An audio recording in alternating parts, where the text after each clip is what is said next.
Hi అండి. Welcome to my channel. ఈరోజు మన ఛానల్‌లో వాటర్ మిలన్ తోటి టూటీ ఫ్రూటీలని ఎంతో ఈజీగా, టేస్టీగా టిప్స్ తోటి నేను చూపిస్తాను. వీడియోని స్కిప్ చేయకుండా చూసేయండి. దానికి నేను వాటర్ మిలన్ అయితే తీసుకున్నాను. ఇది నేను నైట్ 10:30కి షురూ చేశాను. ఈ ఈ రెసిపీని. ఈ విధంగా పీల్ చేసుకోండి. క్లీన్‌గా, నీట్‌గా ఈ విధంగా నేను ఏదైతే చూపిస్తున్నానో చూడండి. ఈ విధంగా అన్నమాట. అన్నిటిని కూడా ఈ విధంగానే పీల్ చేసుకోవాలి. చూడండి నేను వాటర్ మిలన్ మొత్తాన్ని కూడా ఈ విధంగా పీల్ చేసుకున్నాను. దానికి నేను కట్ చేసుకోవడానికి కట్టర్‌ని యూజ్ చేస్తున్నాను. మీ దగ్గర కటర్ అందుబాటులో లేకపోతే నైఫ్‌తో కూడా కటింగ్ చేసుకోవచ్చు.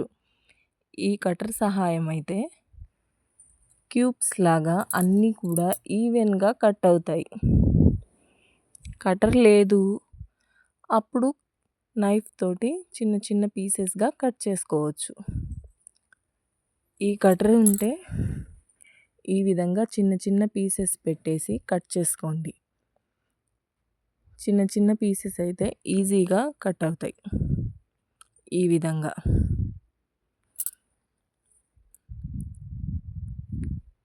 ఈ ఛానల్ చూస్తున్నవారు సబ్స్క్రైబ్ చేసుకోకపోతే సబ్స్క్రైబ్ చేసుకోండి. ఈ విధంగా చిన్న చిన్న పీసెస్‌లా కట్ చేసుకోవాలి.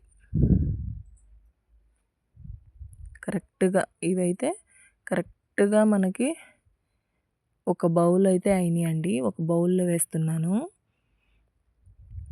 కొన్ని అయితే మిగిలిపోయాయి. అవి కూడా కట్ చేసుకుంటాను. చూడండి ఏ విధంగా ఉన్నాయో. మొత్తం కూడా ఒకే సైజు లాగా కనిపిస్తున్నాయి కదా! మిగిలినవి కూడా కట్ చేసుకున్నాను. ఈ బౌల్‌లో చూడండి బౌల్ అయినాయి నాకు.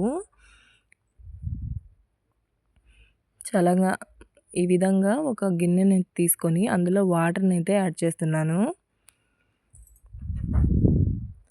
ఈ వాటర్ మరగాలి.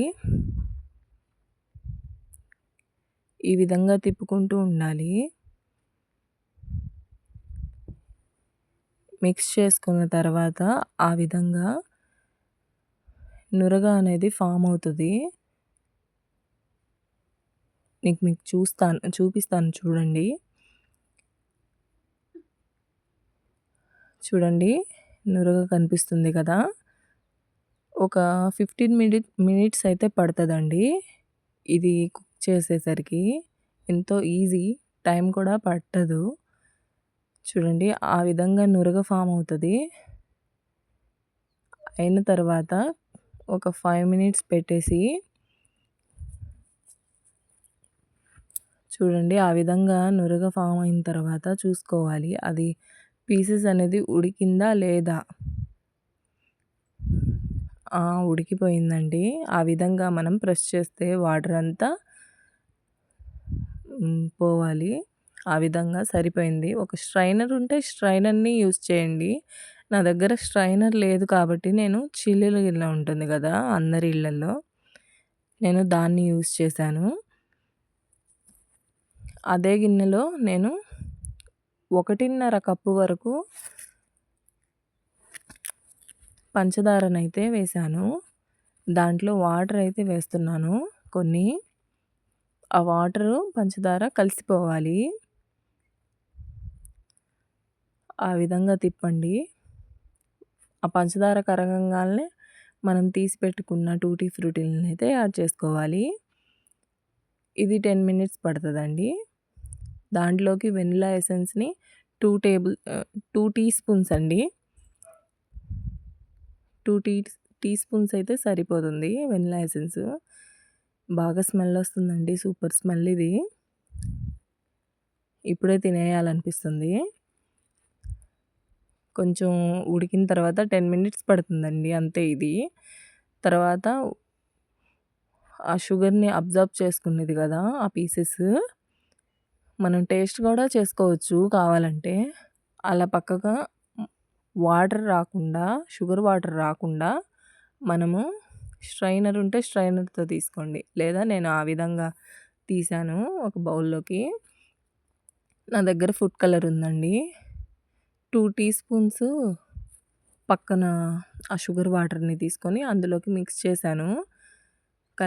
ఫుడ్ కలర్‌ని దాంట్లోకి యాడ్ చేసుకుంటున్నాను. ఆ విధంగా మిక్స్ చేసుకోవాలి.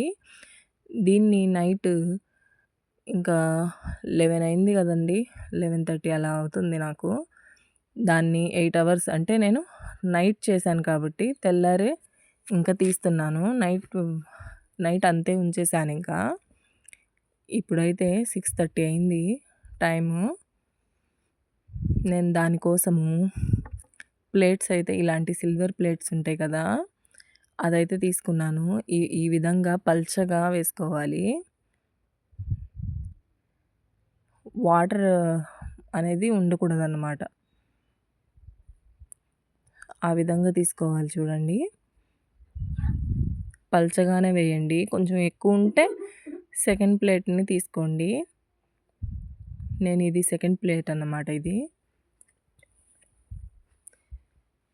ఈ విధంగా పల్చగానే పెట్టండి. ఇది థర్డ్ ప్లేటు. ఎక్కువ గదా! ఫుల్లు తీశాను కదా నేను. ఫుల్ కాయ కదా! నాకు 3 ప్లేట్స్‌లోకొచ్చిందండి ఇది. చూడండి కలర్ కానీ, టెక్స్చర్ కానీ చాలా బాగుంది. ఇది నేను సన్‌లైట్‌లో పెట్టాను. 7కి పెట్టాను బయట. 7కి పెడితే ఉదయం పూట అది కొంచెం చల్లగాలి అది ఉంటది. తర్వాత ఎండ అది నేను 11:30కి అలా తీసేస్తున్నాను ఇది. ఆ టెక్స్చర్ అనేది చూసుకోవాలి మనము. పర్ఫెక్ట్‌గా సరిపోయిందండి ఇది. చూడండి వాటర్ చెమ్మ అనేది నాకు తగలట్లేదు చేతికి. అది షుగర్ సిరప్‌ది అబ్జర్బ్ చేసుకుంటుంది కదా! ఆ షుగర్ సిరప్‌ది ఎగ్జాక్ట్‌గా కొన్నట్టుగానే వచ్చిందండి. ఇది నేను కొన్నది కాదండి. మార్కెట్‌లో ఫ్రూట్ సలాడ్స్ అమ్ముతున్నారు కదా! వాళ్ళ దగ్గర నేను ఒకటి ఎక్స్‌ట్రాగా తీసుకున్నాను ఈ గ్లాస్‌ని. దాంట్లో వేశాను. ఒక ఎయిర్ టైట్ కంటైనర్‌లో కూడా పెట్టుకోవచ్చు ఇది. మీరు బయటైనా పెట్టుకోవచ్చు. ఫ్రిడ్జ్‌లో అయినా స్టోర్ చేసుకోవచ్చు. పాడవదు. ఈ విధంగా చేసుకోవాలి మనము. ఈ వీడియో గనక మీకు నచ్చినట్లయితే సబ్స్క్రైబ్ చేయండి. తప్పకుండా ఈ రెసిపీని మీరు ట్రై చేయండి. నాకు కామెంట్ చేయండి. సబ్స్క్రైబ్ చేసుకోండి.